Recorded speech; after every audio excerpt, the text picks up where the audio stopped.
This short video, Group 6 will present to you the application of research ethics oversights with a scope on the MENA region. First, we'll take you on a short journey back into history. One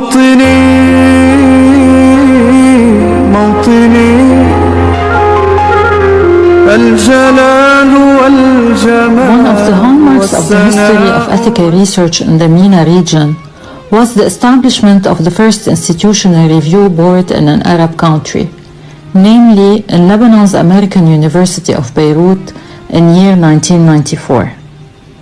It later became the core component of the newly established Human Research Protection Program in 2010. Some countries, including Jordan and Sudan, established a clinical research law in 2001, which requires researchers to adhere to ethical principles. Other countries, including Oman, declared that clinical trials could not be executed without permission from the Medicines Regulatory Authority and the Central Research Ethics Committee of the Ministry of Health. The Ministry of Health, which in turn requested researchers to register trials with the Omani National Clinical Trials and NLM Clinical Trials. The Faculty of Medicine Cairo University's Institutional Review Board was issued in 2002, along with the approval of the Cairo University Council in 2003. Despite these individual initiatives, many Arab countries still lack national regulations specifically addressing human subjects, such as Lebanon, Egypt, Syria, Iraq, Palestine, Yemen, and Libya. Our next stop, we will be narrating some stories or acts that necessitates the application of these oversights. Examples of ethical breach in research in the MENA region are numerous. We bring you now some stories of breaches in the ethics of data collection in this area. Let's first start by the case of Jordan.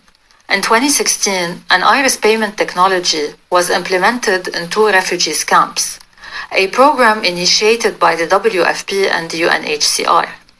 Refugees would have their eyes scanned to pay for their groceries in more than 200 shops. Identification of those refugees shoppers occurs through the iBank, a UNHCR biometric refugee registration database used to register the eye scan of all refugees starting at pediatric age. During the last Lebanese parliamentary elections, Lebanese citizens living abroad received WhatsApp messages on their personal phone numbers with their name and the name of their spouses, inviting them to elections meetings for different political parties. It was suspected that registration data was breached. Al-Munassiq mobile application was created in February 2019 by TCOGAT, the Israeli Coordination of Government Activities in the Territories. Officially launched to enable Palestinians to check the status of their permit requests, this application was used to gain access to Palestinians' personal data, including photos, location, and correspondence, without any permission or prior notification. Despite being highly criticized by human rights organizations, this application was sometimes presented as a condition for receiving a permit stay in the occupied Palestinian territories. To date, this application was downloaded by more than 50,000 users. At this stage, we want your concentration to be at its peak because this part is the most important part of this video. We will show you the challenges faced by researchers and global institutes in applying research ethics in the MENA region. In recent years, there has been an increase in research conducted in the Middle East, with a corresponding increase in the challenges faced by members of the research ethics committees. Starting with the inadequacy or absence of national laws regulating health research, several studies have demonstrated that research ethics committees harbor concerns regarding the inadequacy or absence of national ethics regulations, as it might be difficult to adapt international guidelines to the local context, Also, without regulations at the national level, it might be challenging to promote the importance of requiring ethics review and also communicate and justify the authority of research ethics committees. Although international guidelines suggest structures of research ethics committees and processes for their review functions, without guidance from national regulations, variability in operations will exist between the different committees within the same country, which may lead to variability in the protection of research participants. The second most commonly faced challenge was the member composition. Studies have demonstrated a lack of member diversity among many committees. Especially, there is inadequate representation of women, non-scientists, and community members. One study showed that only 50% of the research ethics committees surveyed had adequate gender balance, defined as having gender representation between 40% and 60% of the total membership. Studies have also shown a predominance of physicians and scientists on the committee. For example, a study done by Salim and colleagues showed that of the research ethics committees they surveyed in 2008, about 90% of members of the research ethics committees in Egypt were physicians and scientists.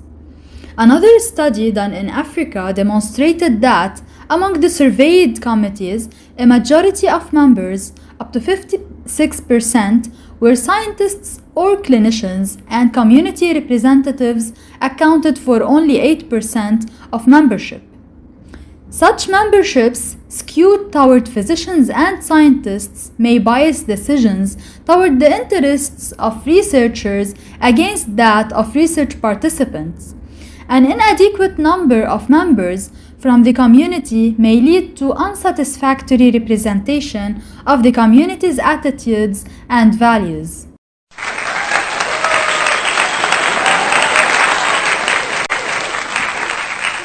Importance of documentation. Clinical trial is to reconstruct the trial as it happened. It is the source of medical record before, during, and after trials. What is not documented is not done. Causes of poor documentation: lack of accurate and adequate source, lack of funding, lack of training and experience. Criteria of good documentation: it should be attributable, legible, original, accurate, printed in the correct time, long-lasting and durable, available and accessible, completed to the point, consistent, credible based on real and reliable fact, corroborated, and backed by evidence. Unfortunately, ethics and ethics training are one of the most underestimated topics in the MENA region when it comes to research. Improper understanding of ethics and its huge impact on research prosperity is a real problem that should be managed. It's rather sad but true that most countries in the MENA region do not enforce a clear and strong ethics training in their institutions and universities.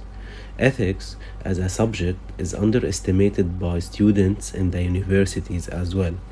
Moreover, many students and directors claim to be too busy to attend any form of training related to ethics, and this is due to the fact that there is a lack of awareness among them regarding the importance of ethics implementation on one hand, and the shortage of qualified training providers in the region on the other hand.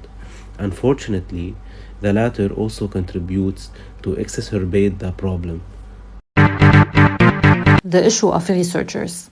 As in other areas of conflict, a substantial part of research in our region is conducted by humanitarian agencies. First, workers in those agencies are not particularly trained on the ethics of research, a topic often neglected by the organizations. Second, there is the issue of the cultural barrier. Cultural barriers limit the proper access to data. Workers in humanitarian agencies are often expatriates, or people living outside the designated research location. The language barrier, often necessitating a third-party interpreter, and the mistrust of research subjects to foreign researchers negatively impact the data collection process. "Have you come to write lies about us?" said the director of a welfare organization in South Lebanon to Dr. Kasturi Sen, a British researcher who was interviewing him to assess the health and welfare provisions in the area. Third, the issue of objectivity. It is difficult for researchers working in areas of sensitive political and economic situations to remain impartial. This subjectivity might affect the analysis of data. Researchers should be particularly cautious to look beyond the unified, told story, as often portrayed by Western media. A famous example is the case of the US military invasion to Iraq, depicted as the war of good against evil. You know what? It's not the end. And you know why? Because we do believe in happy endings.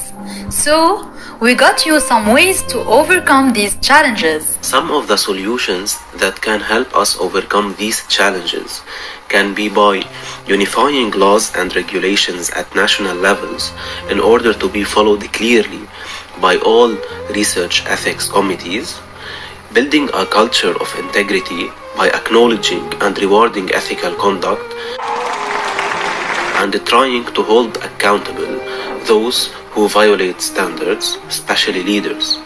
In addition, conduct training and workshops for researchers about how to approach the studied population and how to have a good communication with them by understanding their fears and premonitions. Having said that, a good understanding of the population would help overcome any obstacle related to cultural barriers and mistrust between the research subjects and the foreign researcher. Knowing and respecting their cultures, traditions, and systems of beliefs is a key for gaining their trust and help.